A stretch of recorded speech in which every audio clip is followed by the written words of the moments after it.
Pagi merayap masuk melalui celah gorden tebal di kamar utama kami, namun sinarnya seolah enggan menyentuh sisi ranjang tempatku biasa meringkuk sendirian.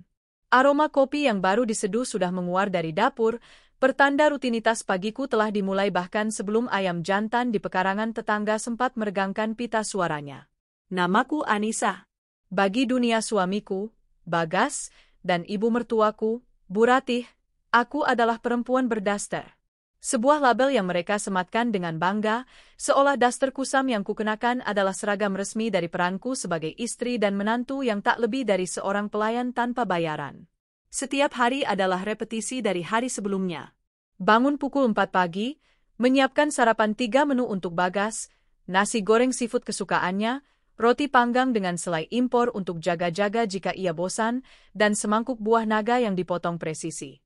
Setelah itu, aku akan menyiapkan pakaian kerjanya, menyemir sepatunya hingga berkilat seperti cermin, dan memastikan dasinya tergantung rapi, siap untuk dipasangkan di lehernya yang jenjang. Semua itu kulakukan dalam diam, bergerak seperti bayangan di rumah megah yang kubeli dengan hasil jerih payahku sendiri, sebuah fakta yang tak pernah mereka ketahui. Nisa, kopinya mana? Sudah jam 5:30, aku bisa terlambat. Suara bariton Bagas menggelegar dari ruang makan. Tidak ada panggilan mesra, tidak ada ucapan, tolong. Hanya perintah. Aku bergegas membawa nampan berisi secangkir kopi hitam pekat dan segelas air putih. Aku meletakkannya dengan hati-hati di samping piringnya yang sudah licin tandas. Ia bahkan tidak mengangkat pandangannya dari layar ponsel pintarnya. Jarinya menari lincah di atas layar, sesekali senyum tipis terukir di bibirnya. Senyum yang sudah lama tidak pernah ditujukannya untukku. Mas, hari ini pulang jam berapa? Aku mau masak sop iga, kesukaanmu, tanyaku, mencoba memecah keheningan yang canggung. Lembur. Ada meeting penting, jawabnya singkat, masih tanpa menoleh. Nggak usah masak banyak-banyak. Mungkin aku makan di luar sama klien. Klien. Kata itu menjadi tamengnya selama 6 bulan terakhir. Klien yang membuatnya pulang larut malam dengan aroma parfum wanita yang asing menempel di kemejanya. Klien yang membuatnya tersenyum pada ponselnya di pagi hari. Klien yang membuatnya lupa bahwa ia memiliki seorang istri yang menunggunya di rumah. Aku hanya mengangguk, menarik kursi di seberangnya dan mulai memakan sarapanku yang hanya selembar roti tawar. Aku sudah terbiasa dengan dinding tak kasat mata di antara kami. Dulu, di awal pernikahan kami 5 tahun lalu, Bagas adalah pria yang hangat. Ia memujiku sebagai wanita tercerdas dan terkuat yang pernah ia kenal. Kami membangun segalanya dari nol. Atau lebih tepatnya, ia mengira kami membangunnya dari nol. Kenyataannya, aku sudah memiliki fondasi yang kokoh, sebuah kerajaan bisnis yang kuwarisi dari almarhum ayahku. Namun, aku menyembunyikannya. Aku ingin dicintai apa adanya, bukan karena tumpukan harta yang kumiliki. Aku ingin seorang suami yang melihatku, Anissa, bukan Anissa sang pewaris tunggal Nusantara Group. Keinginanku itu ternyata sebuah utopia. Setelah 3 tahun pernikahan, saat bisnis rintisan yang kami kelola bersama mulai menunjukkan hasil, sebuah bisnis yang sebenarnya kubiayai secara diam-diam, sifat asli Bagas dan ibunya mulai terlihat. Mereka menjadi gila hormat, gila status. Mereka mulai memandangku rendah, menganggapku hanya beruntung bisa menikah dengan Bagas yang sukses. Dan aku, demi menjaga keutuhan rumah tangga dan memenuhi janjiku pada diriku sendiri, memilih untuk diam dan memainkan peran sebagai wanita rumahan yang lugu. Oh ya, lusa ada acara gala dinner tahunan kantor. Kamu di rumah saja, ya, kata Bagas tiba-tiba, seolah baru teringat. Acaranya formal, membosankan buat kamu. Isinya cuma orang-orang penting, kolega bisnis. Kamu pasti nggak akan nyaman. Hatiku mencelos. Ini bukan pertama kalinya. Setiap ada acara penting, ia selalu menemukan alasan agar aku tidak ikut. Kamu pasti capek, sayang. Acaranya sampai malam. Kasihan kamu nanti. Kamu kan nggak biasa sama lingkungan seperti itu. Alasan-alasan itu terasa seperti belati tumpul yang perlahan mengiris harga diriku. Tapi, Mas, aku kan istrimu. Seharusnya aku mendampingimu, ujarku lirih. Bagas akhirnya meletakkan ponselnya dan menatapku. Tatapannya dingin, menusuk. Nisa, Dengar, penampilan itu penting di dunia bisnis. Orang-orang akan menilaiku dari siapa yang berdiri di sampingku. Kamu dengan penampilanmu yang seperti ini. Ia menunjuk dasterku dengan dagunya, tatapannya penuh cemooh. Akan membuatku malu. Mengerti? Napasaku tercekat. Sakit, lebih sakit dari sayatan pisau manapun. Jadi, di matanya, aku adalah sebuah aib. Sebuah sumber rasa malu. Lagi pula, Mama akan ikut. Beliau yang akan mendampingiku nanti, tambahnya, seolah itu adalah solusi terbaik di dunia. Tentu saja. Bu Ratih, ibu mertuaku, tidak akan pernah melewatkan kesempatan untuk pamer. Beliau akan mengenakan gaun paling gemerlap, perhiasan paling mencolok, dan berjalan dengan dagu terangkat, memperkenalkan dirinya sebagai ibu dari seorang direktur sukses, Bagas Prakoso. Sementara menantunya, mendekam di rumah dengan daster lusuh. Setelah Bagas berangkat, dering telepon rumah memecah kesunyian. Sudah kuduga siapa peneleponnya. Halo, Anissa. Kamu lagi apa? Jangan bilang masih tidur, ya? Dasar pemel. Suara cempreng Bu Ratih langsung menyalak bahkan sebelum aku sempat mengucapkan salam.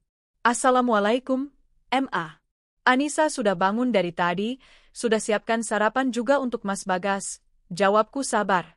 Baguslah kalau begitu. Ingat, tugasmu itu melayani Bagas. Dia itu aset keluarga, jangan sampai kamu sia-siakan. Oh ya, lusa Mama mau ikut Bagas ke acara kantornya. Tolong kamu setrika gaun Mama yang warna emas itu, ya. Kirim ke rumah Mama pakai ojek online sore ini. Pastikan licin, jangan ada satu kerutan pun. Baik, Ma. Dan satu lagi, lanjutnya dengan nada merendahkan, kamu nggak usah mimpi mau ikut, ya. Itu acara untuk orang-orang berkelas. Kamu di rumah saja, bersihkan rumah. Mungkin Bagas akan bawa beberapa kolega pentingnya mampir setelah acara. Pastikan rumah kintlong dan siapkan camilan yang pantas, jangan cuma singkong goreng. Telepon ditutup begitu saja. Aku termangu memegang gagang telepon. Air mataku akhirnya jatuh, membasahi daster yang menjadi simbol kehinaanku di mata mereka. Mereka tidak tahu, gaun emas yang akan disetrika oleh pembantu ini, harganya bahkan tidak sampai 1/10 dari nilai saham yang kubeli pagi ini sebelum menyiapkan sarapan. Mereka tidak tahu, perusahaan tempat Bagas bekerja dan acara yang akan mereka datangi dengan pongah itu adalah milikku. Nusantara Group adalah kerajaanku, dan aku adalah ratunya. Ratu yang selama ini menyamar menjadi Cinderella, menunggu pangeran yang tulus. Namun, pangeranku ternyata lebih tertarik pada saudara tiri yang gemerlap. Siang itu, saat aku sedang membersihkan gudang, aku menemukan sebuah kotak tua berisi album foto lama. Di sana, ada fotoku bersama ayah di depan gedung pencakar langit Nusantara Group saat aku masih remaja. Ayah merangkulku dengan bangga. Semua ini akan jadi milikmu, Nisa, bisiknya waktu itu. Tapi ingat pesan ayah, harta bisa membeli kemewahan, tapi tidak bisa membeli kehormatan. Kehormatan harus kamu raih sendiri. Dan jangan pernah biarkan siapapun, bahkan orang yang paling kamu cintai, menginjak-injak harga dirimu. Air mataku kembali menetes, kali ini bukan karena kesedihan, tapi karena sebuah kesadaran. Sudah cukup aku membiarkan harga diriku diinjak-injak. Sudah cukup aku memainkan peran sebagai wanita lemah tak berdaya. Mereka ingin melihat pertunjukan orang berkelas? Baiklah. Akan kuberikan mereka pertunjukan yang tidak akan pernah mereka lupakan seumur hidup mereka. Aku mengambil ponselku dan menghubungi nomor yang sudah lama tidak kugunakan. Nomor asisten pribadiku, tangan kananku di perusahaan, Pak Budi. Selamat siang, Bu Anissa, sapa suara di seberang dengan hormat. Selamat siang, Pak Budi. Saya mau Anda melakukan sesuatu untuk saya, kataku dengan suara yang tegas dan dingin, suara yang tidak pernah didengar Bagas ataupun mertuaku. Suara seorang CEO. Siapkan gaun terbaik dari desainer ternama untuk gala dinner Nusantara Group lusa. Atur penata rias dan rambut profesional untuk datang ke rumah. Dan yang paling penting, aku berhenti sejenak, menatap pantulan diriku di cermin yang berdebu, pastikan tidak ada seorang pun di perusahaan yang tahu siapa yang akan datang. Biarkan ini menjadi kejutan. Baik, Bu. Akan saya laksanakan. Setelah menutup telepon, aku tersenyum. Bukan senyum getir, tapi senyum penuh keyakinan. Duster ini mungkin akan segera kupensiunkan. Sudah saatnya sang ratu merebut kembali tahtanya. Pesta dansa akan segera dimulai, dan Cinderella tidak akan pulang saat jam berdentang 12 malam. Ia akan tinggal dan memastikan semua orang tahu siapa pemilik istana yang sebenarnya. Dan mereka, Bagas, Bu Ratih, dan siapapun, klien istimewa yang selalu dibicarakannya, akan segera belajar pelajaran berharga tentang jangan pernah meremehkan seorang wanita berdaster. Karena di balik kain sederhana itu, bisa jadi tersimpan kekuatan yang mampu mengguncang dunia mereka hingga ke fondasinya. 2 hari sebelum pesta besar itu terasa seperti ketenangan sebelum badai.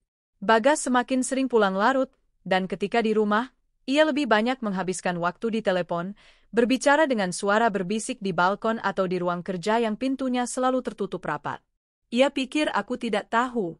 Ia pikir aku terlalu bodoh dan naif untuk mengerti.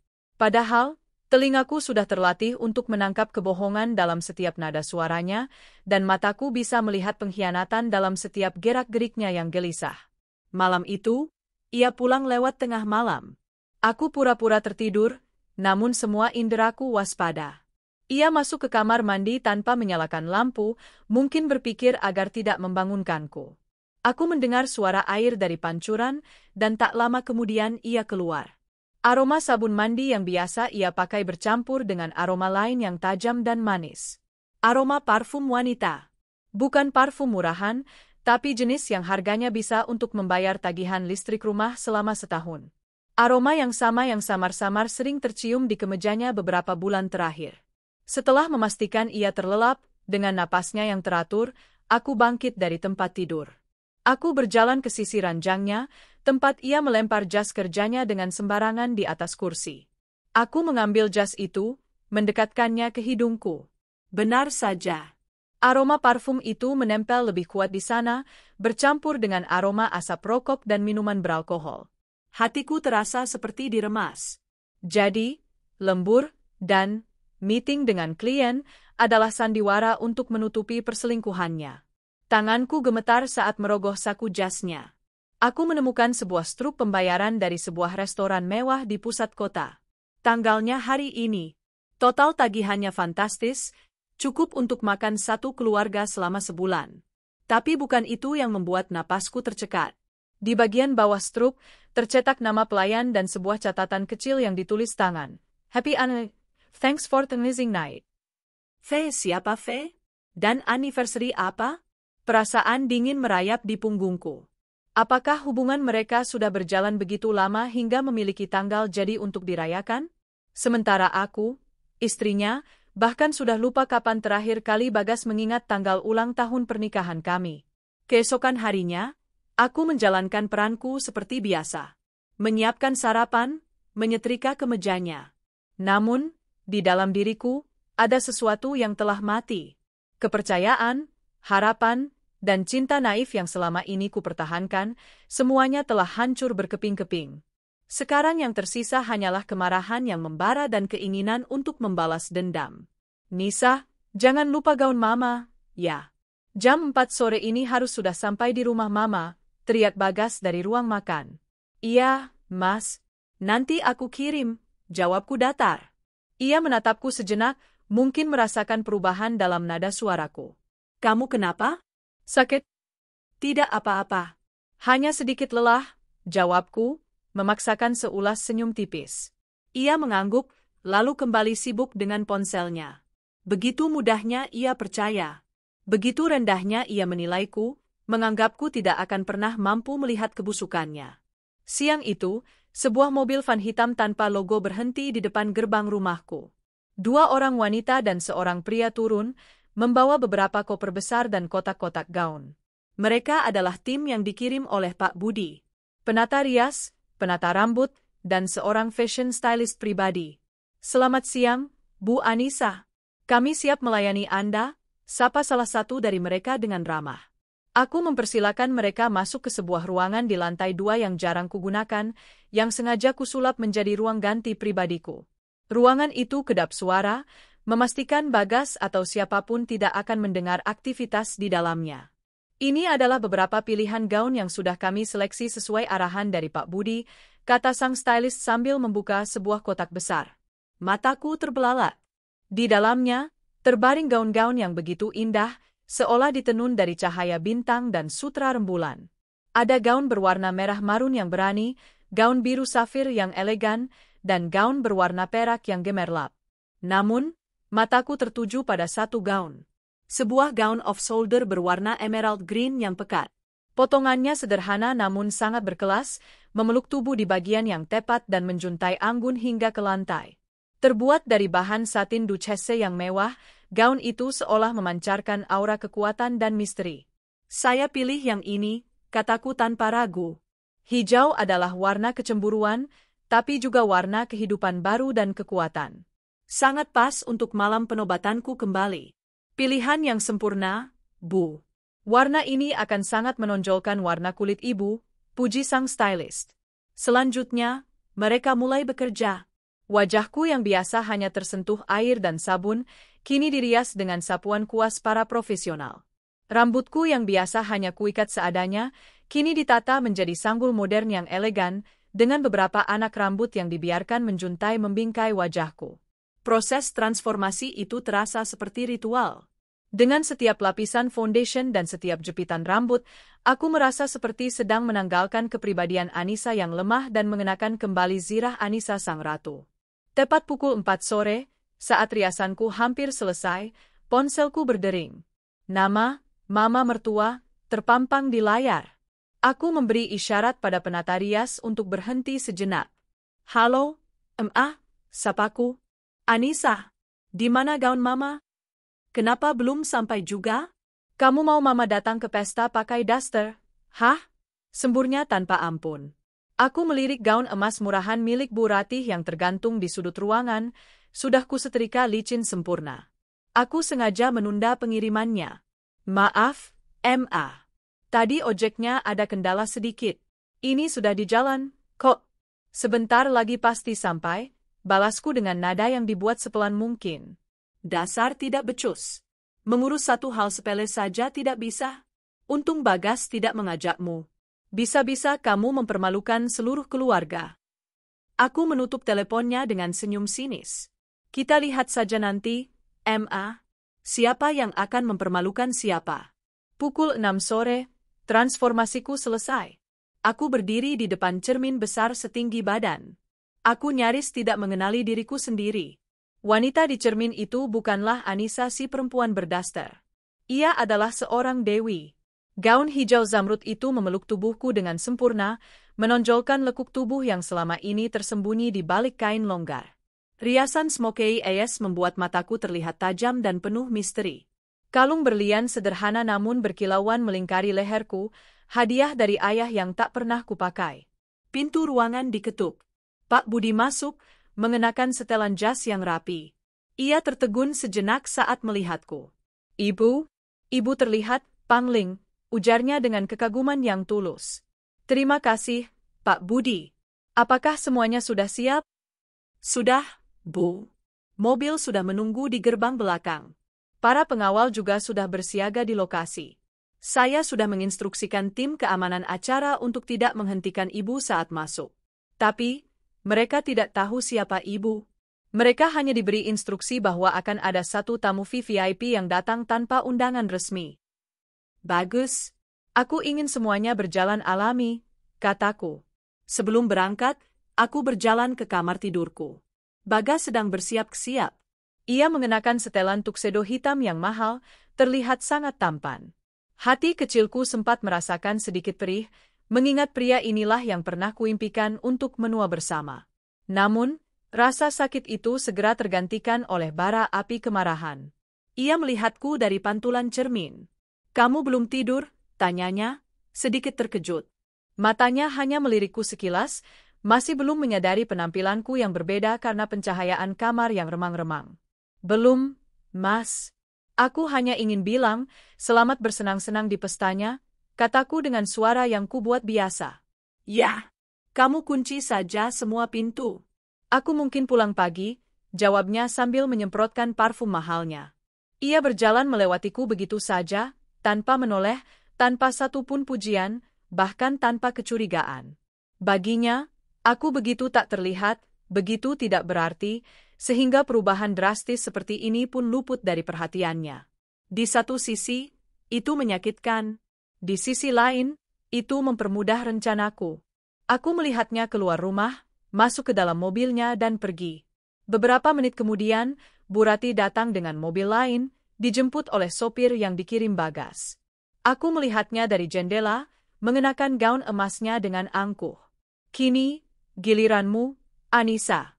Aku menarik napas dalam-dalam. Malam ini bukan hanya tentang pembalasan dendam. Ini tentang merebut kembali diriku. Aku berjalan keluar dari rumah yang selama ini menjadi sangkar emasku, menuju mobil yang akan membawaku ke medan pertempuran. Gaun ini bukan sekadar pakaian. Ini adalah gaun perlawananku. Dan malam ini, aku akan berperang untuk mendapatkan kembali kehormatanku. Perjalanan menuju Hotel Bintang 5 tempat gala dinner diadakan terasa singkat, namun setiap detiknya dipenuhi oleh debaran jantung yang menggebu. Aku duduk di kursi belakang sedan mewah yang senyap, menatap gemerlap lampu kota yang berlarian di luar jendela. Pemandangan itu ironis. Di luar sana, dunia berputar seperti biasa, sementara di dalam diriku, sebuah dunia lama akan segera runtuh dan dunia yang baru akan segera lahir. Pak Budi, yang duduk di kursi depan, sesekali melirikku dari kaca spion. Apakah ibu yakin dengan rencana ini? Ini akan menimbulkan guncangan besar, tidak hanya bagi Pak Bagas, tapi juga bagi seluruh dewan direksi yang tidak mengetahui identitas ibu.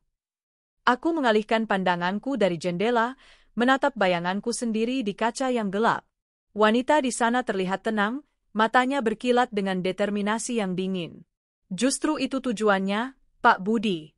Guncangan diperlukan untuk meruntuhkan bangunan yang sudah lapuk. Selama ini, saya membiarkan orang lain menjalankan perusahaan atas nama saya, hanya memantau dari jauh. Saya ingin melihat bagaimana mereka bekerja tanpa bayang-bayang nama besar keluarga saya. Dan saya juga ingin melihat karakter asli orang-orang di sekitar saya. Ternyata, hasilnya lebih mengecewakan dari yang saya duga. Saya mengerti, Bu. Saya hanya khawatir dengan perasaan ibu. Aku tersenyum tipis.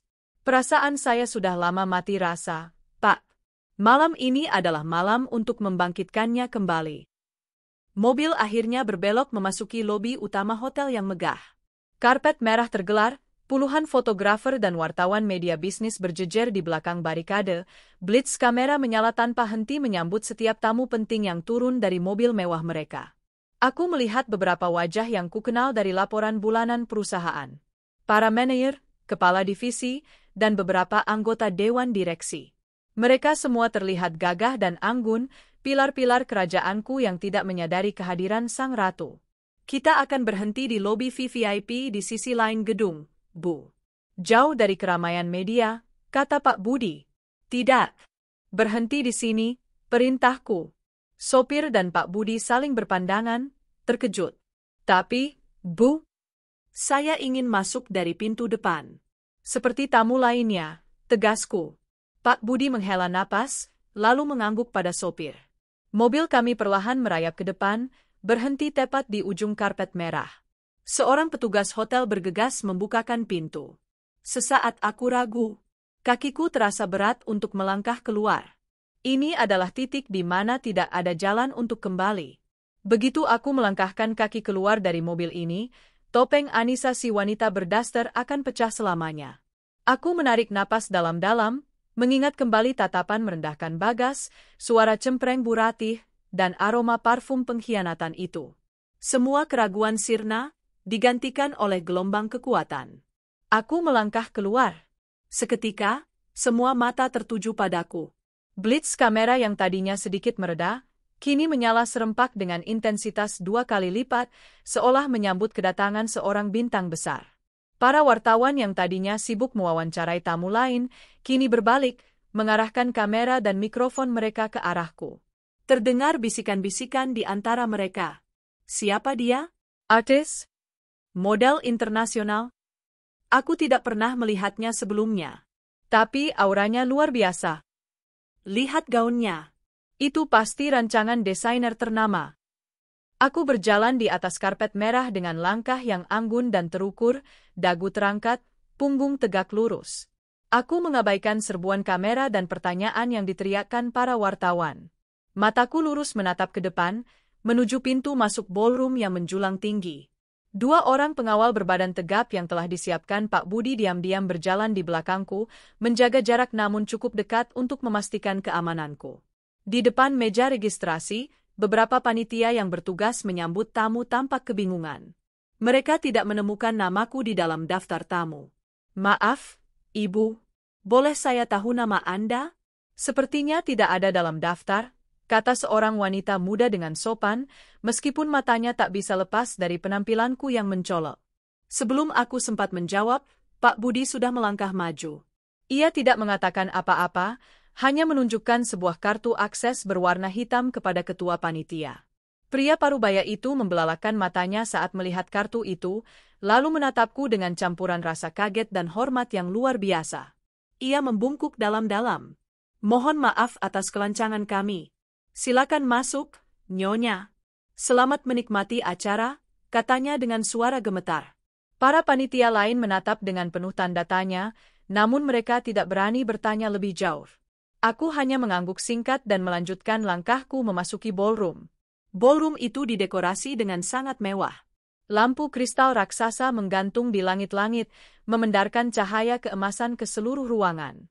Ratusan tamu undangan yang merupakan para petinggi perusahaan, kolega bisnis, dan klien-klien penting, membaur sambil menikmati hidangan dan alunan musik orkestra yang lembut.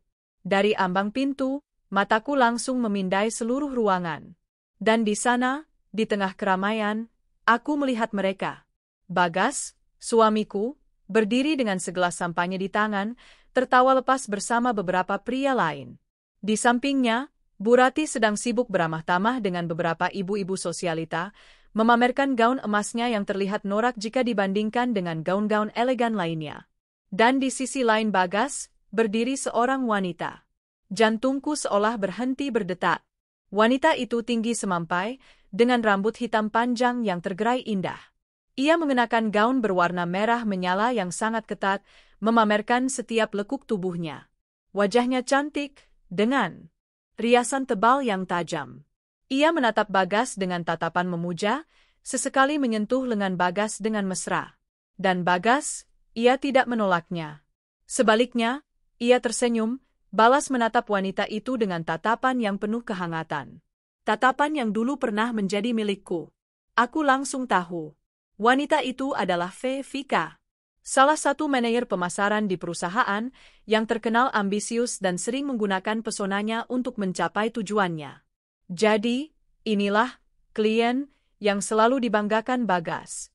Inilah wanita yang merayakan anniversary dengannya. Rasa sakit yang tajam menghantamku, tapi aku tidak membiarkannya terlihat di wajahku. Sebaliknya, aku mengubah rasa sakit itu menjadi kekuatan. Aku menarik napas, lalu mulai berjalan memasuki kerumunan. Kehadiranku sontak menarik perhatian. Musik seolah berhenti, dan obrolan meredah. Semua mata kini tertuju padaku. Mereka menatapku dengan penasaran, kekaguman, dan kebingungan. Siapakah wanita misterius ini? Aku berjalan melewati mereka, mengabaikan tatapan-tatapan itu. Tujuanku hanya satu. Aku berjalan lurus ke arah di mana Bagas, Bu Ratih, dan Vika berdiri. Bu Ratih adalah yang pertama menyadariku. Ia sedang tertawa, lalu tawanya terhenti. Matanya membelalak, mulutnya sedikit terbuka. Ia menatapku dari ujung rambut hingga ujung kaki, tidak percaya dengan apa yang dilihatnya. Itu, Anissa, bisiknya pada Bagas, menyikut lengannya. Bagas menoleh. Dan untuk pertama kalinya malam itu, dunia Bagas Prakoso berhenti berputar. Gelas sampanye di tangannya nyaris terlepas. Wajahnya pucat pasi, matanya membelalak tak percaya. Ia menatapku seolah melihat hantu. Hantu istrinya yang seharusnya berada di rumah, mengenakan daster kusam, kini berdiri di hadapannya, bertransformasi menjadi wanita paling memukau di ruangan itu. Vika, yang tadinya bergelayut manja di lengan Bagas, ikut menoleh. Wajahnya yang semula penuh senyum kemenangan, kini berubah menjadi kerutan kebingungan dan kecemburuan. Ia menatapku dengan tatapan menilai, dari gaunku, perhiasanku, hingga riasanku. Ia bisa melihat bahwa semua yang kukenakan adalah barang asli berkualitas tinggi, jauh di atas apa yang ia kenakan. Rasa superioritasnya mulai goyah. Aku berhenti beberapa langkah di depan mereka. Aku tidak mengatakan apa-apa. Aku hanya menatap mereka satu persatu dengan senyum tipis yang misterius. Senyum sang ratu yang datang untuk menginspeksi kerajaannya. Keheningan yang canggung menyelimuti kami. Para tamu di sekitar kami mulai berbisik, mencoba menebak apa yang sedang terjadi. Mengapa direktur mereka, Bagas Prakoso, dan ibunya terlihat begitu syok melihat kedatangan wanita cantik ini? Dan siapakah wanita ini? Bagas akhirnya berhasil menemukan suaranya kembali, meskipun terdengar tercekat. Anissa? Apa yang kamu lakukan di sini? Aku tersenyum lebih lebar. Tentu saja untuk menikmati pesta, Mas. Bukankah ini pesta perusahaanku juga? Kata, perusahaanku, kuucapkan dengan penekanan yang lembut namun tajam, cukup untuk membuat mereka bertiga semakin bingung. Mereka belum mengerti. Tapi mereka akan segera mengerti. Pertunjukan baru saja akan dimulai. Dan aku, sang bintang utama, telah tiba. Kehadiranku di tengah-tengah mereka menciptakan sebuah anomali. Bagas, Bu Ratih, dan Vika membeku, membentuk segitiga kebingungan dan syok yang menjadi pusat perhatian. Para tamu di sekitar mulai mendekat perlahan, tertarik oleh drama bisu yang sedang berlangsung. Mereka bisa merasakan ketegangan yang menguar di udara. Apa maksudmu, perusahaanmu? Tanya Bagas, tergagap. Wajahnya yang pucat kini dihiasi keringat dingin di pelipis. Nisa, ini bukan waktunya bercanda. Bagaimana kamu bisa masuk? Siapa yang mengundangmu? Memangnya aku perlu undangan untuk datang ke rumahku sendiri? Jawabku tenang, mataku menatap lurus ke arahnya. Bu Ratih, yang pertama kali pulih dari keterkejutannya, langsung maju selangkah. Wajahnya memerah karena marah. Rasa malunya karena kedatanganku yang tak terduga kini mengalahkan akal sehatnya. Anissa, jaga ucapanmu. Kamu pikir kamu siapa? Hah? Datang ke sini tanpa diundang, memakai pakaian seperti ini. Kamu mau mempermalukan Bagas?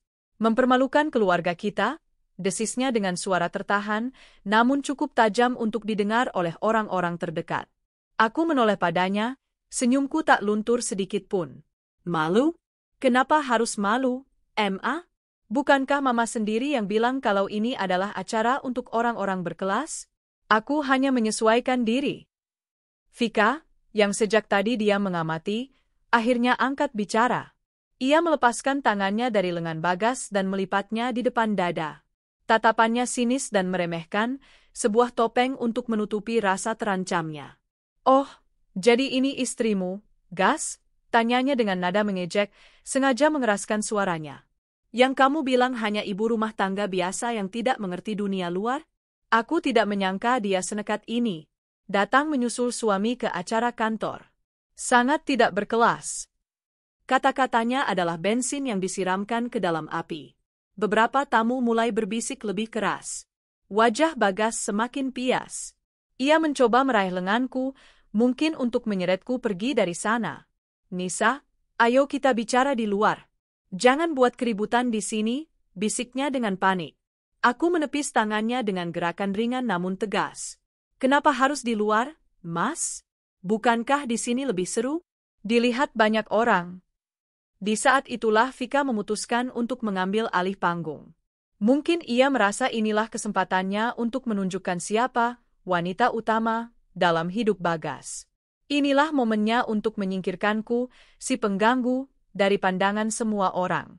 Dengan kepercayaan diri yang meluap-luap, didorong oleh rasa iri dan amarah, ia melakukan hal yang tak terduga. Ia melangkah maju, meraih pergelangan tanganku dengan kasar. Cengkeramannya kuat dan menyakitkan. Dengar, ya, nyonya entah siapa. Tamu tak diundang sepertimu tidak punya tempat di sini. Acara ini diselenggarakan oleh perusahaan kami untuk para kolega terhormat, bukan untuk para istri pencemburu yang putus asa. Serunya dengan lantang, memastikan semua orang di ballroom mendengarnya. Para tamu terkesiap. Drama ini ternyata lebih panas dari yang mereka bayangkan. Sekarang, lebih baik kamu keluar baik-baik sebelum saya memanggil keamanan untuk menyeretmu, lanjut Vika. Tanpa menunggu jawabanku, ia mulai menarikku, mencoba menyeretku paksa menuju pintu keluar. Gerakannya kasar dan penuh penghinaan. Ia ingin mempermalukanku di depan ratusan pasang mata, menunjukkan dominasinya. Dan yang lebih menyakitkan, Bu Ratih, ibu mertuaku, bukannya menolongku, malah ikut membantu. Ia berjalan di belakangku dan mendorong punggungku dengan keras. Cepat pergi dari sini, perempuan tidak tahu malu. Jangan merusak citra anakku, hardiknya. Bagas hanya berdiri mematung, terlalu syok dan terlalu pengecut untuk melakukan apapun. Ia membiarkan kekasih gelapnya dan ibunya menganiaya istrinya di depan umum. Aku membiarkan mereka menyeretku beberapa langkah. Aku ingin semua orang melihat dengan jelas betapa rendahnya perlakuan mereka padaku. Aku ingin seluruh dunia menyaksikan kebusukan hati mereka. Aku bisa mendengar bisikan-bisikan kasihan dan cemoohan dari para tamu. Wajah Vika bersinar dengan kemenangan. Ia merasa telah berhasil. Ia telah menunjukkan siapa pemenangnya. Namun, ia salah besar. Saat kami berada tepat di tengah-tengah ballroom, di bawah sorotan lampu kristal utama, aku berhenti. Aku menancapkan kakiku di lantai, membuat Vika yang terus menarik tanganku menjadi terhuyung. Cukup, kataku. Suaraku tidak keras, namun terdengar jelas di tengah keheningan yang tiba-tiba tercipta. Ada otoritas dalam suaraku yang membuat Vika dan Bu Ratih terdiam. Aku menatap Vika, lalu beralih ke Bu Ratih. Kemudian, aku menatap Bagas yang berdiri gemetar di kejauhan. Terakhir, aku memandang berkeliling, menatap wajah-wajah para tamu yang penasaran. Anda bilang, acara ini diselenggarakan oleh perusahaan Anda? Tanyaku pada Vika, suaraku dingin dan tajam. Tentu saja.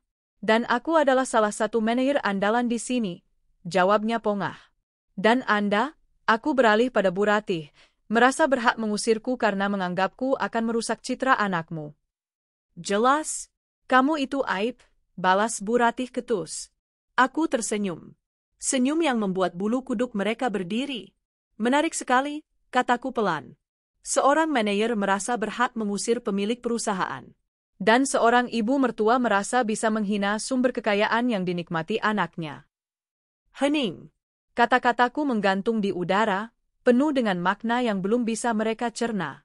Vika tertawa mengejek. Pemilik? Hahaha. Kamu sudah gila, ya? Jangan mengigau. Kamu itu cuma... Kata-katanya terputus. Dua orang pengawal berbadan tegap yang sejak tadi membuntutiku dari kejauhan, kini melangkah maju dengan cepat. Mereka tidak menyentuhku, tapi langsung mencengkeram lengan Vika dan Bu Ratih, memaksa mereka melepaskan pegangan mereka dariku. Lepaskan! Siapa kalian? Keamanan! Keamanan! Teriak Vika panik, meronta-ronta. Bu Ratih juga menjerit kaget. Apa-apaan ini?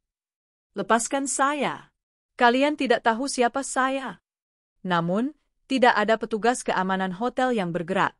Sebaliknya, Pak Budi, yang sejak tadi berdiri tenang di dekat panggung, kini berjalan ke arah kami. Ia mengambil mikrofon dari MC yang berdiri kebingungan. Seluruh perhatian di ballroom kini terpusat pada panggung kecil itu. Suara Pak Budi menggema, tenang namun berwibawa. Selamat malam, bapak-bapak dan ibu-ibu sekalian. Mohon maaf atas sedikit gangguan yang terjadi, mulainya. Malam ini, kita semua mendapat sebuah kehormatan besar. Di tengah-tengah kita, telah hadir seseorang yang sangat istimewa. Seseorang yang selama ini menjadi fondasi dan pilar utama dari kesuksesan Nusantara Group. Semua orang menahan napas.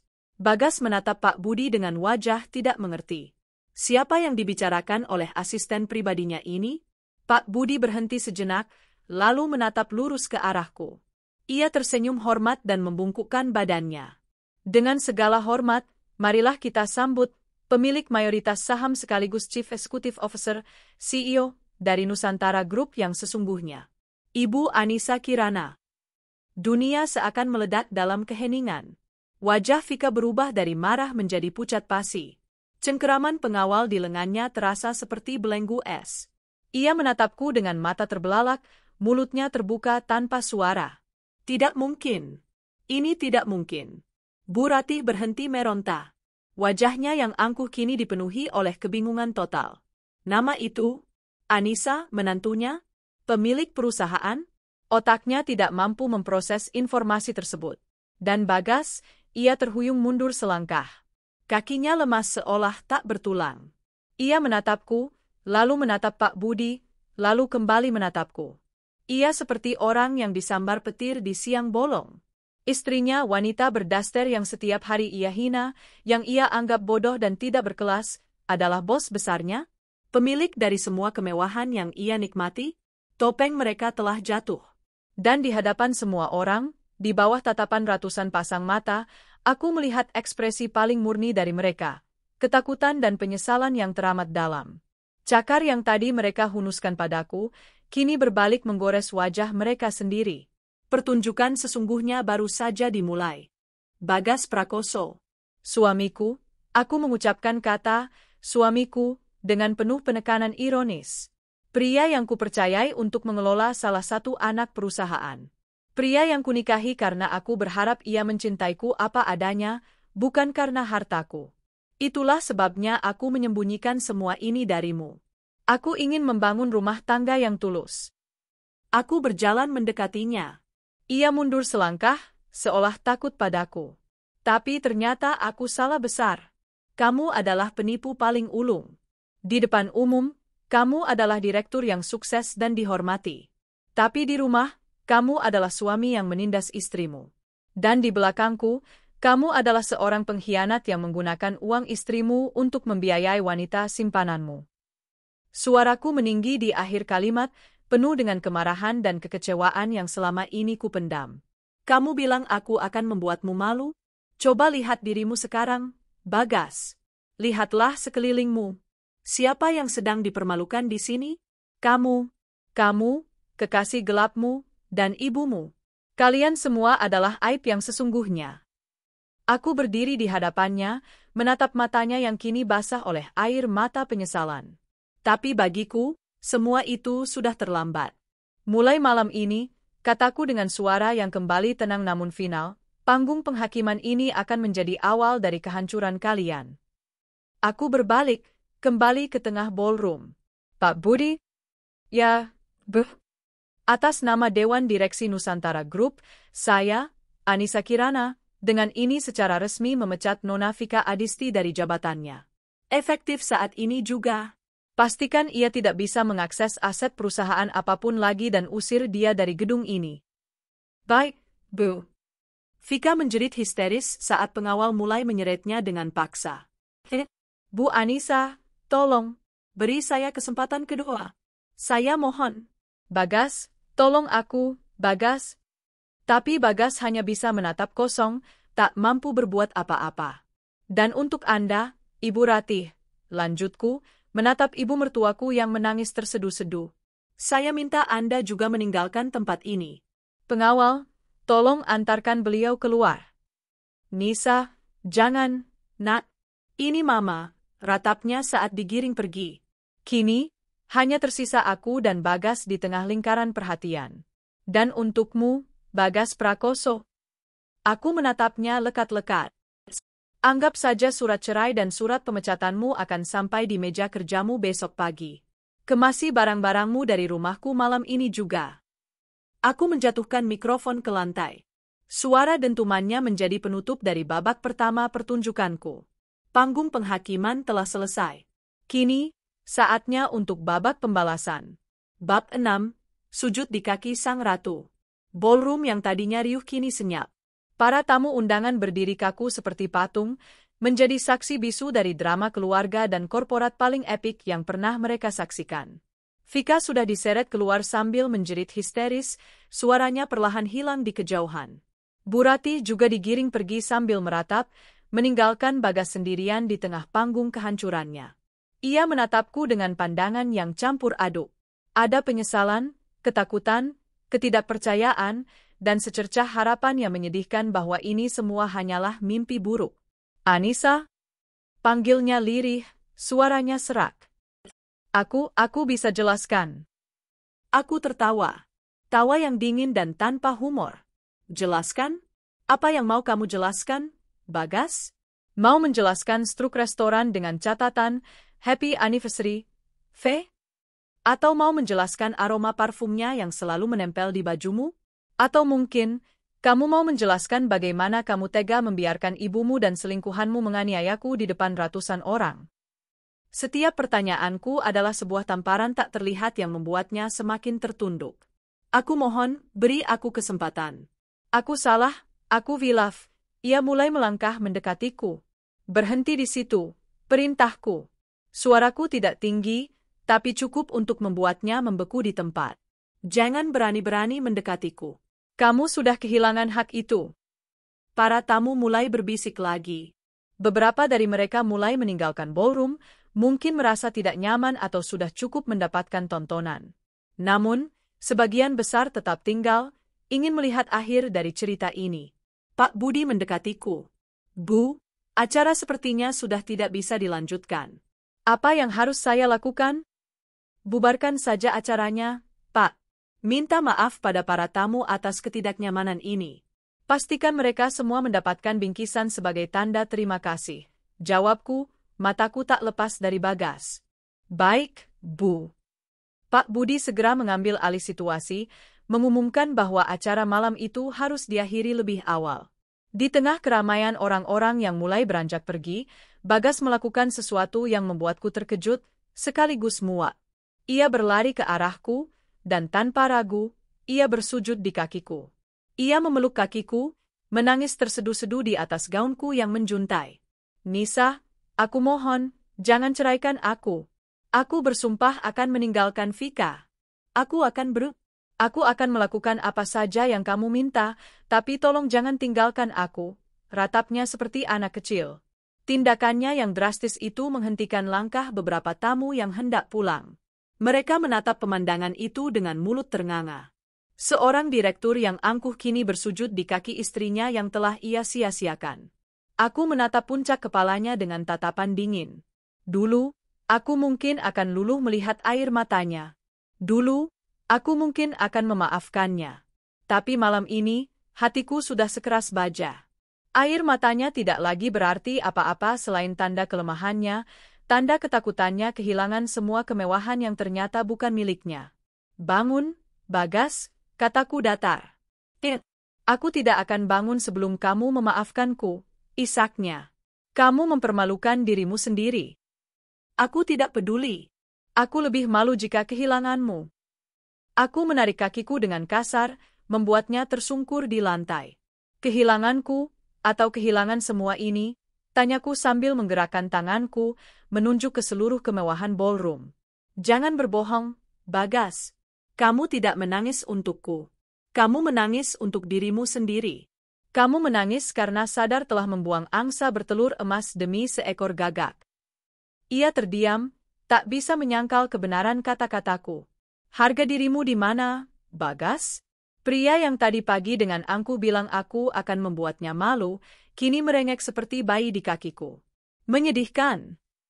Aku berbalik, hendak meninggalkannya. Namun, tiba-tiba, sebuah keributan terjadi di dekat pintu masuk. Aku melihat Vika, yang entah bagaimana berhasil lepas dari pengawal, berlari kembali ke dalam ballroom. Wajahnya sembab, riasannya luntur, dan gaun merahnya sedikit robek. Ia terlihat kacau dan putus asa.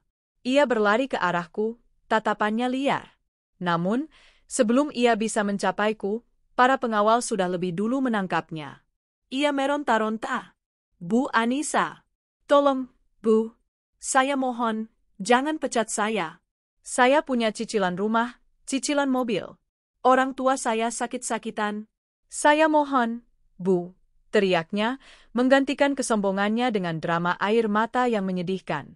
Ia berhasil melepaskan satu tangannya dan, seperti Bagas, ia menjatuhkan dirinya ke lantai, mencoba bersujud di hadapanku. Saya akan melakukan apa saja, Bu. Saya akan jadi pesuruh ibu, saya akan membersihkan sepatu ibu setiap hari, tapi tolong jangan ambil pekerjaan saya. Pemandangan itu begitu surreal. Dua orang yang beberapa jam lalu begitu pongah dan merasa berkuasa, kini bersujud dan menyembah di kakiku, memohon belas kasihan di depan sisa-sisa tamu yang masih ada. Kemarahan yang selama ini kupendam mencapai puncaknya. Aku melihat Vika yang menangis di lantai, dan aku teringat bagaimana ia menyeretku dengan kasar. Tangan yang sama yang kini menengadah memohon, adalah tangan yang telah mencengkeram pergelangan tanganku dengan penuh hina. Tanpa pikir panjang, aku meniru perbuatannya. Aku membungkuk, meraih lengannya dengan kasar. Cengkeramanku jauh lebih kuat dari cengkeramannya tadi. Ia terkesiap kaget. Berdiri, perintahku. Aku menariknya berdiri dengan satu sentakan. Ia terhuyung, menatapku dengan mata penuh ketakutan. Tadi kamu menyeretku, kan? Desisku, wajahku sangat dekat dengannya. Kamu bilang tamu tak diundang sepertiku harus diseret keluar, kan? Bu, saya mohon maaf. Aku tidak butuh maafmu, bentakku. Aku hanya ingin mengembalikan apa yang menjadi hakmu. Dan dengan kekuatan yang tidak ia duga kumiliki, aku mulai menyeretnya. Aku menyeretnya melewati sisa-sisa tamu, menuju pintu keluar, persis seperti yang ia lakukan padaku. Langkahku cepat dan tanpa ampun. Ia tersandung-sandung, mencoba mengimbangi langkahku. Lihat semuanya, teriakku pada orang-orang yang menonton. Inilah nasib seorang karyawan yang tidak tahu sopan santun. Inilah balasan bagi seorang pelakor yang mencoba menghancurkan rumah tangga orang lain. Bagas hanya bisa menatap ngeri dari tempatnya tersungkur, tidak berani bergerak. Aku menyeret Vika sampai ke lobi utama. Di sana, aku mendorongnya dengan keras hingga ia jatuh terduduk di lantai yang dingin. Keluar dari sini. Dan jangan pernah sekalipun menunjukkan wajahmu lagi di hadapanku atau di perusahaan manapun yang jadi milikku, kataku dengan suara sedingin es. Aku berbalik dan berjalan kembali ke dalam, meninggalkan Vika yang menangis meraung-raung di lobi. Para petugas keamanan hotel kini membentuk barikade, memastikan ia tidak bisa masuk lagi. Aku kembali menghampiri Bagas yang masih terduduk lemas di lantai. Aku menatapnya untuk terakhir kalinya. Rumah itu, mobil yang kamu pakai, kartu kredit di dompetmu, semuanya atas namaku. Malam ini, saat kamu pulang, kamu akan menemukan semua barangmu sudah terbungkus rapi di depan gerbang. Jangan coba-coba masuk. Sistem keamanannya sudah kuubah. Matanya membelalak ngeri. Ia akan menjadi gelandangan. Selamat menikmati kehidupan barumu, Bagas. Kehidupan yang kamu bangun sendiri di atas pengkhianatanmu, kataku. Aku berbalik dan berjalan pergi, meninggalkan puing-puing kehidupan mereka yang telah hancur. Aku tidak menoleh ke belakang lagi. Di belakangku, aku bisa mendengar suara tangisan putus asa Bagas. Tapi bagiku, itu hanyalah alunan musik kemenangan. Malam ini, sang ratu telah merebut kembali taftanya. Dan ia memastikan semua pengkhianat mendapatkan hukuman yang setimpal. Meninggalkan ballroom hotel terasa seperti melepaskan beban yang telah kupikul selama bertahun-tahun. Udara malam yang dingin menyambutku, terasa segar dan membersihkan paru-paruku dari atmosfer pengap pengkhianatan di dalam sana. Aku tidak menunggu mobil datang ke lobi, sebaliknya, aku berjalan santai menyusuri taman hotel, membiarkan angin malam menerbangkan beberapa helai rambutku yang terlepas dari sanggulnya. Pak Budi menyusulku, langkahnya cepat namun penuh hormat. Ibu, mobil sudah siap. Mau langsung pulang? Tunggu sebentar, Pak, jawabku, berhenti di dekat sebuah air mancur yang memancarkan cahaya warna-warni. Aku menatap pantulan diriku di air. Wanita di sana tidak lagi terlihat tegang atau marah. Wajahnya tenang, matanya jernih. Ini adalah diriku yang sebenarnya. Anissa Kirana yang kuat, tegas, dan tidak akan membiarkan siapapun menginjak-injak harga dirinya. Pak Budi, kataku, masih menatap pantulan di air. Terima kasih. Untuk apa, Bu? Saya hanya menjalankan tugas. Bukan hanya tugas. Anda sudah seperti pengganti ayah bagi saya. Anda menjaga amanah beliau dengan sangat baik, dan Anda selalu ada untuk saya, bahkan ketika saya memilih untuk bersembunyi. Terima kasih sudah mempercayai saya. Pak Budi tersenyum tulus. Sudah kewajiban saya, Bu. Almarhum Pak Kirana adalah mentor terbaik saya. Melihat ibu bangkit dan mengambil kembali apa yang menjadi hak ibu adalah kebahagiaan terbesar bagi saya. Kami terdiam sejenak, menikmati momen ketenangan itu. Jauh di seberang sana, aku bisa melihat kilatan blitz kamera. Para wartawan pasti sudah mendapatkan berita terbesar tahun ini. CEO misterius Nusantara Group ternyata istri direktur yang diselingkuhi. Berita itu akan menjadi buah bibir selama berminggu-minggu. Biarlah. Aku tidak peduli. Aku tidak lagi bersembunyi. Mengenai Bagas dan ibunya, kataku, memecah kesunyian. Saya ingin Anda memastikan mereka tidak mendapatkan sepeser pun dari aset saya. Blokir semua akses. Dan untuk rumah yang mereka tinggali, rumah masa kecil saya ingin besok pagi tim kebersihan profesional datang. Saya ingin setiap jejak mereka dihilangkan dari sana. Bakar semua barang yang mereka tinggalkan. Dan rumah yang ditempati Bu Ratih, tanya Pak Budi. Itu juga atas nama saya. Beri beliau waktu 1 minggu untuk berkemas. Setelah itu, rumah itu akan saya jual. Baik, Bu. Akan saya laksanakan. Satu lagi, tambahku, Vika. Saya ingin Anda memasukkannya ke dalam daftar hitam di seluruh asosiasi industri. Pastikan tidak ada perusahaan bonafide yang mau menerimanya bekerja lagi. Biarkan ia merasakan bagaimana rasanya memulai dari nol, tanpa koneksi dan tanpa bisa mengandalkan pesonanya. Pak Budi mengangguk. Itu hukuman yang setimpal, Bu. Setelah memberikan semua instruksi, aku akhirnya merasa benar-benar lega. Aku tidak hanya menghukum mereka, tapi aku juga memotong semua ikatan yang mengikatku pada masa lalu yang menyakitkan. Keesokan harinya, seperti yang sudah kuduga, berita tentangku meledak di mana-mana. Foto-fotoku saat tiba di pesta dengan gaun hijau zamrud terpampang di halaman depan semua portal berita bisnis. Kisah pengkhianatan Bagas dan drama di pesta menjadi topik terpanas. Dewan Direksi Nusantara Group segera mengadakan rapat darurat. Aku menghadirinya, bukan lagi melalui konferensi video dengan suara yang disamarkan, tapi secara langsung. Awalnya mereka terkejut dan sedikit canggung. Namun, ketika aku mulai memaparkan visi dan misiku untuk perusahaan ke depan, menunjukkan pemahamanku yang mendalam tentang setiap aspek bisnis, mereka mulai menatapku dengan hormat dan kekaguman. Mereka sadar, aku bukan hanya pewaris yang beruntung. Aku adalah seorang pemimpin. Hari-hari berikutnya adalah tentang membangun kembali hidupku. Aku kembali menempati kantor CEO yang dulu menjadi milik ayah. Aku merombak dekorasinya, memberinya sentuhan yang lebih feminin namun tetap kuat. Aku mulai bekerja, terjun langsung mengelola kerajaanku. Dan aku menemukan kembali gairah hidupku yang telah lama hilang. Tentu saja, para pengkhianat itu tidak menyerah begitu saja. Beberapa hari setelah pesta, Bu Ratih datang ke kantorku, tanpa membuat janji. Ia menunggu berjam-jam di lobi, namun aku menginstruksikan resepsionis untuk tidak mengizinkannya naik. Akhirnya, ia pergi sambil menangis. Bagas lebih gigih. Ia mengirimiku ratusan pesan teks setiap hari, meneleponku berkali-kali dari nomor yang berbeda. Isinya selalu sama, permohonan maaf, janji-janji kosong, dan ratapan tentang betapa hancur hidupnya sekarang. Aku tidak pernah membalasnya. Aku memblokir semua nomornya. Suatu sore, saat aku hendak pulang kantor, aku melihatnya menunggu di dekat parkiran. Penampilannya kusam, wajahnya tidak terawat, matanya sembab. Ia terlihat seperti pria yang kehilangan segalanya. Saat melihatku, ia berlari menghampiri. Nisa, tolong, dengarkan aku sekali ini saja, pintanya. Para pengawalku segera membentuk barisan di depanku, menghalanginya. Aku tahu aku salah. Aku adalah pria paling bodoh di dunia, lanjutnya, berbicara pada para pengawal karena tidak bisa melihatku.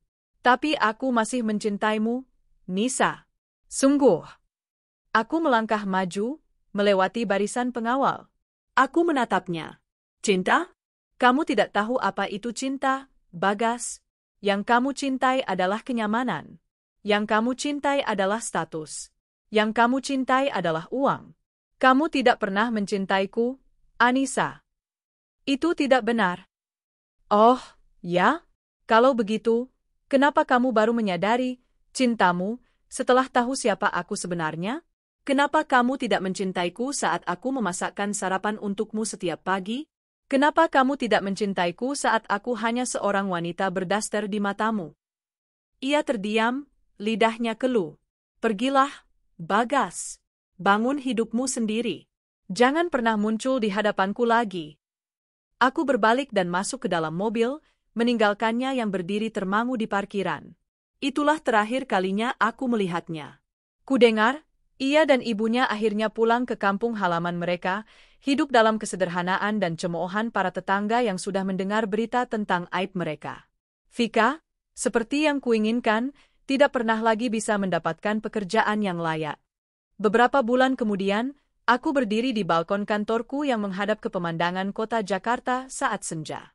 Langit berwarna oranye keemasan, indah dan penuh harapan. Di tanganku, ada secangkir teh hangat. Aku merasa damai. Aku telah melewati badai tergelap dalam hidupku, dan aku keluar sebagai pemenang. Aku tidak hanya menyelamatkan perusahaanku, tapi juga menyelamatkan diriku sendiri. Aku belajar pelajaran yang sangat berharga, bahwa harga diri seorang wanita tidak ditentukan oleh siapa pria di sampingnya atau oleh pakaian yang ia kenakan. Harga diri datang dari dalam, dari kekuatan untuk berdiri tegak bahkan setelah dijatuhkan berkali-kali. Daster kusam itu kini kusimpan di lemari paling belakang. Bukan sebagai kenangan pahit, tapi sebagai pengingat. Pengingat bahwa di balik penampilan yang paling sederhana sekalipun, bisa tersimpan kekuatan seorang ratu. Dan ratu itu adalah aku. Aku Anissa Kirana. Dan ini adalah fajar baruku. 5 tahun adalah rentang waktu yang bisa mengubah gurun menjadi taman, atau sebaliknya, istana menjadi puing.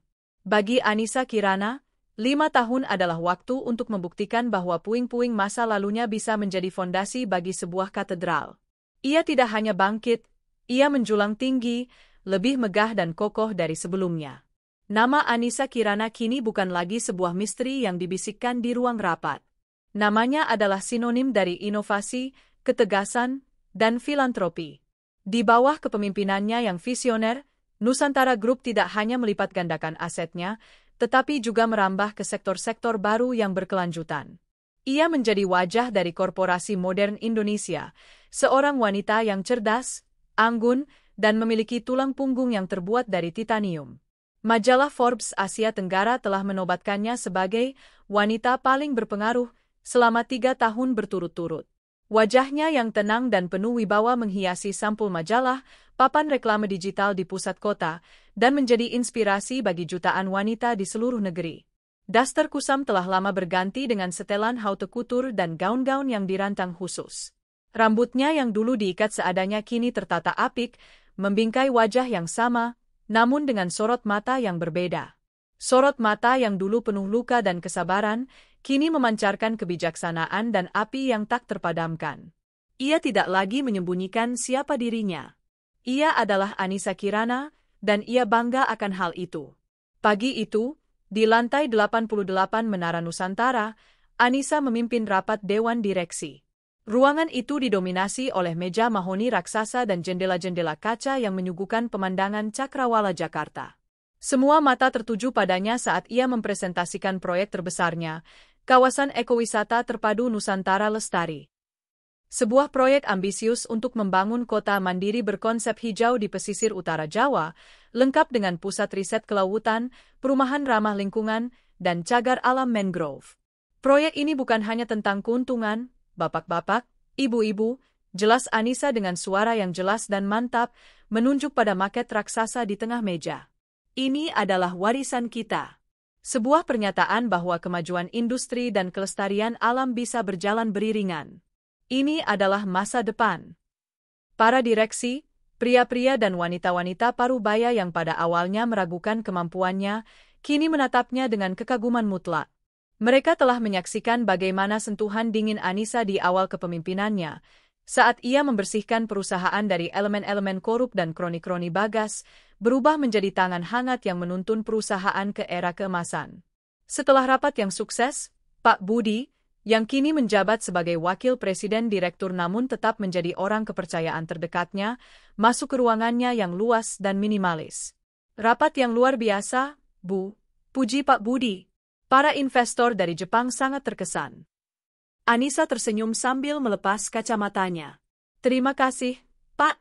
Tapi kredit utamanya bukan untuk saya, melainkan untuk arsitek jenius yang berhasil menerjemahkan mimpi saya ke dalam desain yang nyata. Ah, Ya, Pak Arya, kata Pak Budi dengan senyum penuh arti. Beliau sudah menunggu di lobi untuk inspeksi lokasi sore ini. Suruh beliau naik. Saya selesaikan beberapa email dulu. Beberapa menit kemudian, pintu ruangannya diketuk. Seorang pria tinggi dengan kemeja linen biru yang digulung hingga siku melangkah masuk. Ia adalah Arya Wirawan, arsitek utama proyek Nusantara Lestari. Usianya sekitar akhir 30-an, dengan wajah tampan yang dihiasi kacamata berbingkai tipis dan senyum yang menenangkan. Berbeda dengan Bagas yang necis dan flamboyan, Arya memancarkan aura ketenangan, kecerdasan, dan integritas. Selamat siang, Bu Anissa, sapanya. Suaranya dalam dan menenangkan. Arya, silakan masuk. Panggil Anissa saja kalau kita sedang tidak di ruang rapat, jawab Anissa, senyumnya menjadi lebih tulus dan santai. Hubungan mereka, yang berawal dari profesional murni, perlahan berkembang menjadi persahabatan yang hangat selama 2 tahun terakhir. Arya adalah satu dari sedikit orang yang melihat Anissa bukan sebagai CEO raksasa atau ikon media, melainkan sebagai seorang wanita. Ia menghargai otaknya, mengagumi visinya, dan yang terpenting, ia tidak pernah takut untuk menantang ide-idenya dengan argumen yang cerdas. Aku lihat presentasi market final tadi. Kamu berhasil membuat para dinosaurus itu terdiam, kata Arya sambil duduk di sofa, menunjuk ke arah ruang rapat dengan dagunya.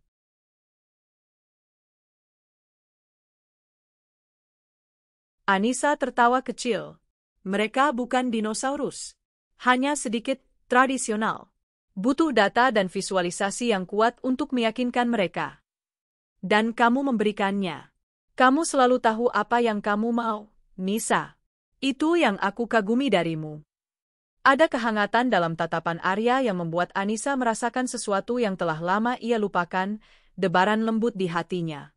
Setelah perceraiannya, ia membangun dinding emosional yang tinggi di sekelilingnya.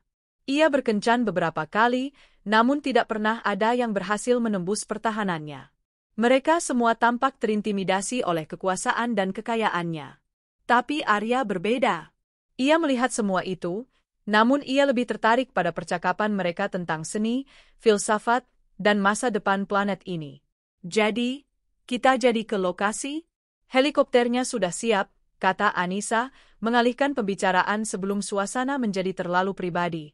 Tentu saja. Aku ingin menunjukkan progres fondasi zona riset. Kamu akan suka. Dalam perjalanan menuju helipad di puncak gedung, mereka berjalan berdampingan. Anissa tidak lagi merasa perlu menjaga jarak. Kehadiran Arya di sisinya terasa alami, seperti sebuah bagian yang hilang kini telah ditemukan. Ia sadar, penyembuhannya bukan hanya tentang merebut kembali tahtanya di dunia bisnis. Penyembuhan sesungguhnya adalah ketika ia bisa membuka kembali hatinya, membiarkan cahaya baru masuk tanpa rasa takut akan kegelapan masa lalu. Dan Arya, dengan caranya yang tenang dan tulus, adalah cahaya itu. Ia telah membangun kembali kerajaannya, dan kini, ia siap untuk membangun kembali rumah di dalam hatinya.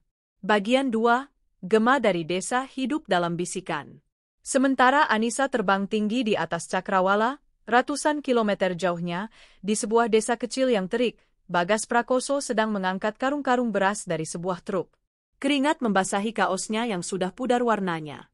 Kulitnya yang dulu terawat kini legam terbakar matahari. Otot-ototnya yang dulu terbentuk di pusat kebugaran elit, kini mengeras karena kerja kasar. 5 tahun telah mengubahnya dari seorang direktur yang dihormati menjadi seorang kuli panggul yang dibayar harian.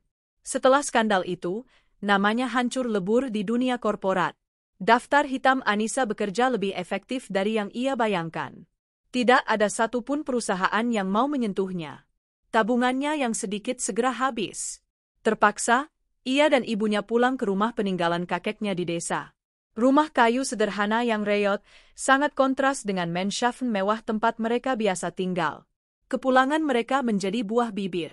Berita tentang aibnya sampai lebih dulu daripada dirinya, dibawa oleh sanak saudara yang menonton televisi atau membaca berita online. Setiap kali ia berjalan melewati warung kopi, bisikan-bisikan sinis mengikutinya. Itu dia, si Bagas, yang mencampakkan istri kaya raya demi selingkuhan. Katanya sekarang jadi kuli. Rasain. Kualat sama istri. Ibunya juga, dulu sombongnya minta ampun kalau pulang ke sini. Sekarang, keluar rumah saja malu-malu. Bu Ratih adalah yang paling menderita. Kejatuhan dari status sosialita ke warga desa yang dicemooh menggerogoti jiwa dan raganya. Ia mengurung diri di rumah, menolak bertemu siapapun. Gaun-gaun emas dan perhiasan palsu yang berhasil ia selamatkan kini teronggok tak berguna di dalam lemari lapuk, menjadi saksi bisu kejayaan masa lalunya. Artritis dan tekanan darah tinggi mulai menyerangnya, membuatnya lebih sering terbaring di tempat tidur sambil meratapi nasib. Gara-gara kamu, Gas. Gara-gara perempuan ular itu, keluhnya setiap hari, menyalahkan Bagas dan Vika atas kemalangan mereka, tanpa pernah sekalipun mengakui kesalahannya sendiri. Bagas hanya bisa diam menelan semua omelan itu. Di malam hari, setelah seharian bekerja, ia sering duduk sendirian di beranda belakang yang gelap, menatap langit. Penyesalan adalah teman setianya.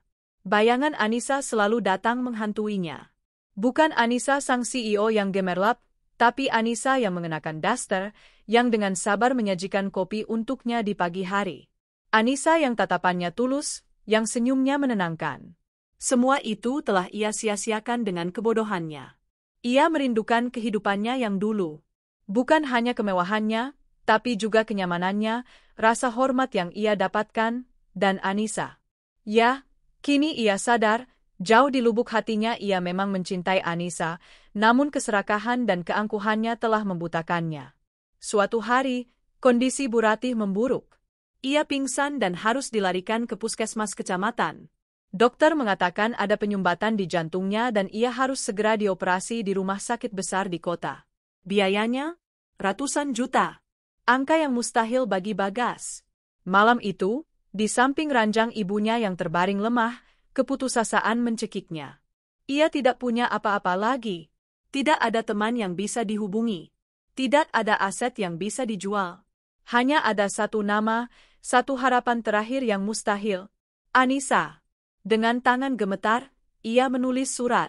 Bukan surat cinta atau permohonan maaf yang berbunga-bunga. Tapi sebuah surat permohonan yang merendahkan seluruh harga dirinya yang tersisa. Ia menceritakan kondisi ibunya, memohon belas kasihan, memohon pinjaman yang ia tahu tak akan pernah bisa ia kembalikan. Ia akan menelan ludahnya sendiri, merangkak kembali ke wanita yang pernah ia buang, demi menyelamatkan nyawa ibunya. Karena pada akhirnya, di titik terendahnya, ia sadar bahwa semua kesombongannya tidak ada artinya di hadapan kematian. Bagian 3, bayangan di gang sempit, permata yang luntur. Di sudut lain ibu kota yang kejam, Vika Adisti menjalani hukumannya sendiri. Kehidupannya setelah malam itu adalah sebuah spiral kejatuhan yang tak berujung. Daftar hitam Anissa membuatnya menjadi paria di dunia kerja. Ia mencoba melamar ke puluhan perusahaan, namun namanya seolah sudah ditandai. Bahkan perusahaan kecil pun menolaknya mentah-mentah. Kecantikannya, yang dulu menjadi senjata andalannya, kini tak berguna. Ia menjual mobilnya, tas-tas mewahnya, apartemennya, pindah dari satu tempat kos ke tempat kos lain yang semakin sempit dan kumuh. Ia terpaksa mengambil pekerjaan apa saja untuk bertahan hidup, menjadi pramusaji di sebuah kafe remang-remang, menjadi SPG di pameran-pameran kecil, bahkan menjadi petugas kebersihan di sebuah gedung perkantoran pada shift malam. Setiap hari adalah perjuangan melawan rasa malu. Ia selalu mengenakan masker dan topi, takut jika ada mantan kolega yang mengenalinya. Ironisnya, ia kini membersihkan toilet-toilet mewah yang dulu biasa ia gunakan untuk merapikan riasannya. Ia melihat para wanita karir yang lalu lalang dengan setelan mahal, dan hatinya dipenuhi oleh iri dan penyesalan yang pahit. Suatu malam, saat ia sedang mengepel lobi sebuah gedung, sebuah majalah bisnis tergeletak di atas meja. Sampulnya adalah wajah Anissa Kirana. Tersenyum tenang, dengan judul besar, Anissa Kirana, Membangun Masa Depan Hijau Indonesia. Vika memungut majalah itu dengan tangan gemetar. Ia menatap wajah wanita yang telah menghancurkan hidupnya. Tapi, apakah benar Anissa yang menghancurkannya? Atau ia yang menghancurkan dirinya sendiri dengan keserakahan dan keangkuhannya? Ia merobek-robek majalah itu dengan air mata yang mengalir deras, sebuah ledakan emosi yang sia-sia di tengah lobi yang sepi. Titik terendahnya datang beberapa bulan kemudian. Setelah dipecat dari pekerjaan cleaning service karena teledor, ia benar-benar putus asa. Uang sewanya menunggak, dan perutnya kosong. Ia bertemu dengan seorang teman lama yang menawarinya jalan pintas, menjadi wanita pendamping untuk para ekspatriat. Dengan berat hati, didorong oleh kebutuhan yang mendesak, Vika menerimanya. Suatu malam, ia sedang menemani seorang klien parubaya di lounge sebuah hotel mewah. Ia mengenakan gaun yang terlalu ketat dan riasan yang terlalu tebal, mencoba tersenyum dan tertawa pada lelucon-lelucon yang tidak lucu. Tiba-tiba, matanya menangkap sepasang sosok yang baru saja masuk ke lounge. Jantungnya seolah berhenti berdetak. Itu Anissa Kirana. Anggun dalam balutan gaun malam berwarna biru tua, berjalan berdampingan dengan seorang pria tampan yang menatapnya dengan penuh pemujaan. Mereka adalah Anissa dan Arya, sedang menikmati makan malam romantis. Mereka duduk tidak jauh dari mejanya. Anissa tidak melihatnya, atau mungkin tidak mengenalinya lagi dalam penampilannya yang sekarang. Vika bisa mendengar tawa Anissa yang renyah, melihat sorot matanya yang bahagia. Pemandangan itu bagaikan belati yang menusuk langsung ke jantungnya. Itu seharusnya adalah dirinya. Duduk di sana, dihormati, dicintai. Tapi ia telah menukarnya dengan kesenangan sesaat dan ambisi buta. Dengan cepat, Vika meminta izin ke toilet. Ia bersembunyi di dalam bilik, tubuhnya gemetar hebat. Ia menatap pantulan dirinya di cermin. Wanita di sana terlihat lelah, tua, dengan tatapan mata yang kosong. Permata yang dulu berkilau kini telah luntur, kotor, dan tak berharga. Ia akhirnya mengerti. Anissa tidak perlu melakukan apa-apa lagi untuk menghancurkannya. Ia sudah hancur, dikalahkan oleh pilihannya sendiri. Malam itu, ia menangis tanpa suara, bukan lagi karena marah, tapi karena kesedihan yang tak bertepi atas kehidupan yang telah ia sia-siakan. Bagian 4, surat terakhir, pintu yang tertutup selamanya. Beberapa minggu setelah Bagas mengirimkan suratnya, benda itu akhirnya sampai di meja kerja Anissa. Pak Budi yang menyerahkannya sendiri, dengan ekspresi wajah yang sulit diartikan. Ini datang melalui pos ke alamat kantor lama, Bu. Alamatnya dari desa asal Pak Bagas. Saya ragu untuk memberikannya pada ibu, tapi saya rasa ibu berhak untuk memutuskan, kata Pak Budi, meletakkan amplop lusuh itu di atas meja. Anissa menatap amplop itu sejenak. Tulisan tangan di depannya adalah tulisan tangan yang sangat ia kenal. Selama beberapa detik, ia merasakan hantaman emosi dari masa lalu. Tapi itu cepat berlalu, seperti riak kecil di samudra yang tenang. Terima kasih, Pak. Anda bisa tinggalkan saya sendiri. Setelah Pak Budi keluar, Anissa membuka surat itu. Ia membacanya dengan tenang, tanpa ekspresi.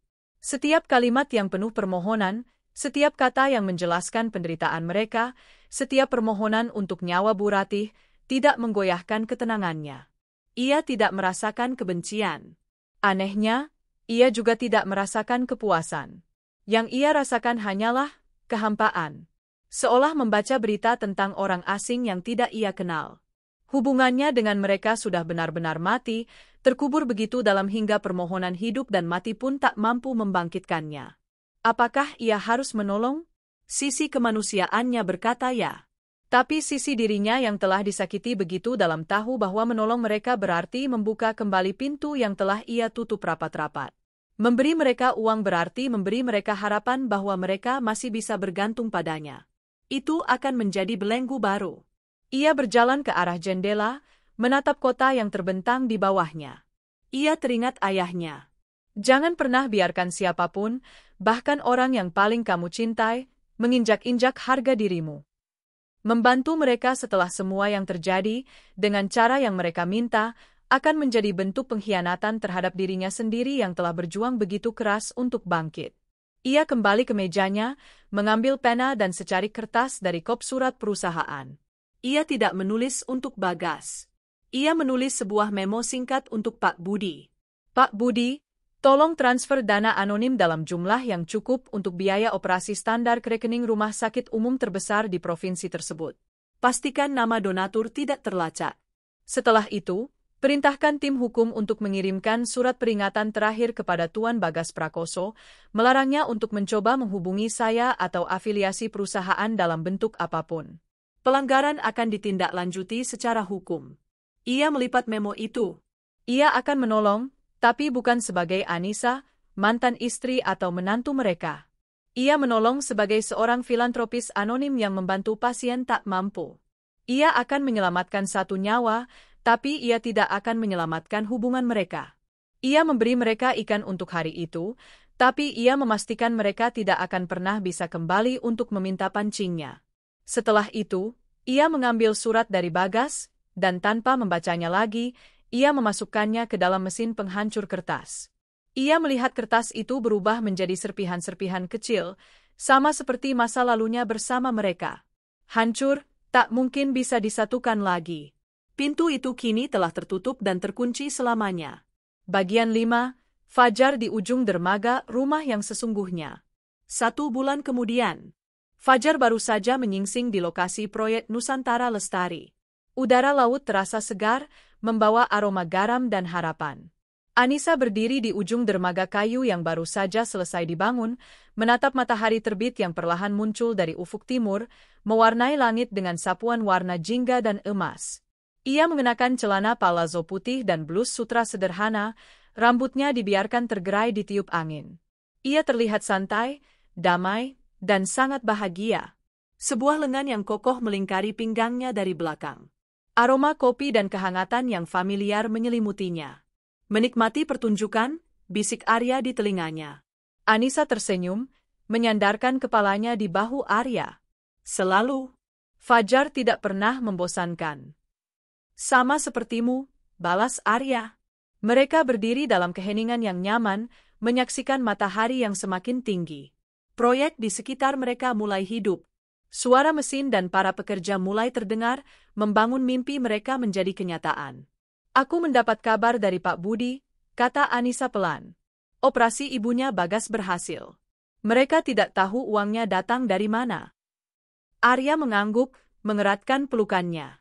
Kamu melakukan hal yang benar, Nisa. Kamu menunjukkan belas kasihan tanpa mengorbankan kedamaianmu. Itu adalah tanda kekuatan yang sesungguhnya. Anissa memejamkan matanya sejenak. Ya, ia merasa kuat. Bukan kuat karena uang atau kekuasaan. Tapi kuat karena ia telah berdamai dengan masa lalunya. Ia telah memaafkan, bukan untuk mereka, tapi untuk dirinya sendiri. Memaafkan berarti melepaskan beban, dan kini ia merasa begitu ringan, bebas untuk terbang. Arya memutar tubuh Anissa agar menghadapnya. Ia menatap mata Anissa dengan lekat, tatapannya penuh cinta dan keseriusan. Nisa, mulainya. Kita sudah membangun kota impian ini bersama. Fondasinya adalah visi dan kerja keras.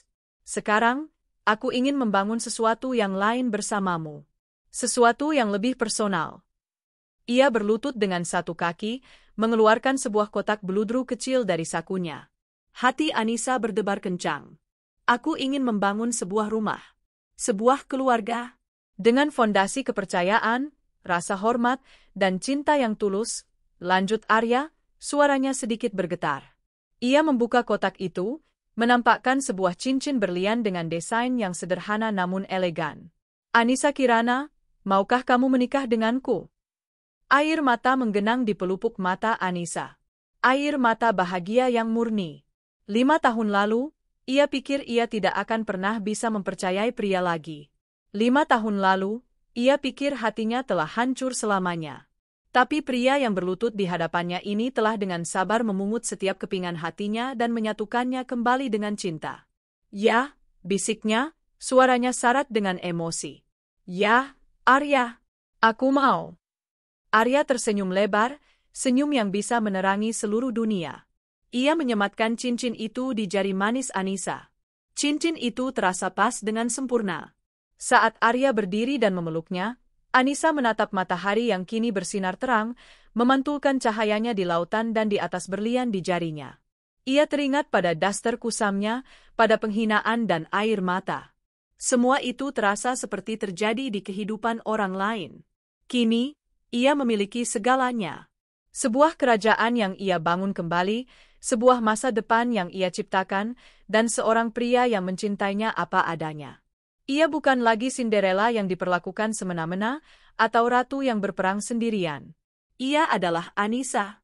Seorang wanita utuh yang telah menemukan rumahnya yang sesungguhnya, bukan di dalam istana megah, tapi di dalam dekapan pria yang melihatnya sebagai semestanya.